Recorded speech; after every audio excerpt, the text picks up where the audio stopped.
Hotel के कमरे से बाहर निकलते ही मीरा और राज लिफ्ट से नीचे आते हैं। लिफ्ट से बाहर निकलते ही सामने होटल मैनेजर खड़ा होता है। उन्हें देखकर मैनेजर मुस्कुराते हुए बोलता है, hello mister and miss Thakur. Meera और राज भी सिर हिलाकर मैनेजर को जवाब देते हैं, हेलो सर। मीरा अपने बैग से एक गोल्ड कार्ड निकालकर मैनेजर को देते हुए कहती है, लीजिए सर, आप इसमें से अपने पैसे काट लीजिए। मीरा की बात सुनकर मैनेजर ना में सिर हिलाते हुए कहता है, कैसी बात कर रही हैं मैडम? अगर मैंने आपसे पैसे लिए तो ना मैं खुद को माफ कर पाऊंगा और ना ही ऊपर वाला मुझे माफ करेगा।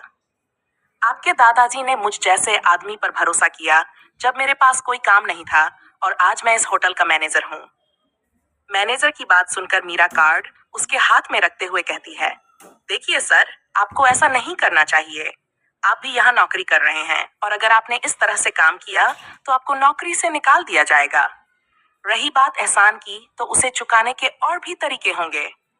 मीरा की बात पर कुछ देर सोचने के बाद मैनेजर कार्ड लेकर पास खड़ी लड़की को दे देता है। वह लड़की कार्ड लेकर चली जाती है। फिर मैनेजर मीरा के सिर पर हाथ फेरते हुए कहता है, आप बिल्कुल अपने दादाजी पर गई हैं। मीरा के चेहरे पर मुस्कान आ जाती है। वहीं राज मीरा के इस नए रूप को देखकर सोचता है, मीरा जी इतनी कब बदल गईं? थोड़ी देर बाद वह लड़की वापस आकर कार्ड मीरा को लौटा देती है। मीरा कार्ड लेकर राज की तरफ देखती, जो कुछ सोच रहा होता है। मीरा उसका हाथ पकड़कर कहती है, चलें? राज मीरा की आवाज सुनकर बोला, ठीक है, और दोनों होटल से बाहर निकल आते हैं। होटल से बाहर आते ही राज मीरा के हाथ से अपना हाथ निकालकर कहता है, मैं आपके लिए टैक्सी रोकता हूँ। राज की बात सुन मीरा सोचते हुए कहती है, और तुम घर नहीं आ रहे हो? राज जवाब में कहता है, मैं अपनी बाइक से आऊंगा। मीरा ना में सिर हिलाकर कहती है, नहीं, मैं भी तुम्हारे साथ बाइक पर ही जाऊंगी। राज थोड़ा सोचकर कहता है, मीरा जी, आप समझ नहीं रही हैं, वो बाइक है आपकी एसी वाली कार नहीं, जिसमें आप आराम से बैठ सकें। राज की बात सुनकर मीरा गुस्से से मुंह फुला लेती है। ऐसा लग रहा था कि वह आज बाइक पर जाए, बिना मानने वाली नहीं है। राज एक नजर मीरा को देखता है और फिर निराश होकर पार्किंग एरिया की ओर चला जाता है। कुछ देर बाद वह बाइक लेकर मीरा के सामने आ जाता है। मीरा पहले तो बहुत खुश होती है कि वह राज के साथ बाइक पर घर जाएगी, लेकिन जैसे ही उसने बाइक को अपने सामने देखा, उसके चेहरे की सारी मुस्कान गायब हो गई। मीरा अब पछता रही थी कि उसने राज की बात क्यों नहीं मानी, लेकिन अब वह अपनी बात से पीछे नहीं हट सकती थी। यही सोचकर वह गहरी सांस लेकर राज के पास चली जाती है। राज, जो बाइक पर बैठा था, मीरा के चेहरे के भावों को पढ़ने की कोशिश कर रहा था। वह समझ गया कि शायद मीरा को अब पछतावा हो रहा है। अपने पास खड़ी मीरा को देखते हुए राज ने आखिरी कोशिश की और कहा, देखिए मीरा जी, आपको मेरे साथ जाने में परेशानी होगी। मीरा ने बिना कुछ कहे ना में सिर हिला दिया और राज के पीछे बाइक पर बैठ गई। राज ने बाइक चालू की और उसे तेजी से आगे बढ़ाया, जिससे मीरा एकदम गिरने को हुई और तुरंत राज की कमर को कसकर पकड़ लिया। घबराकर मीरा बोली, क्या आप थोड़ा धीरे नहीं चला सकते? अभी गिरते गिरते बची हूँ।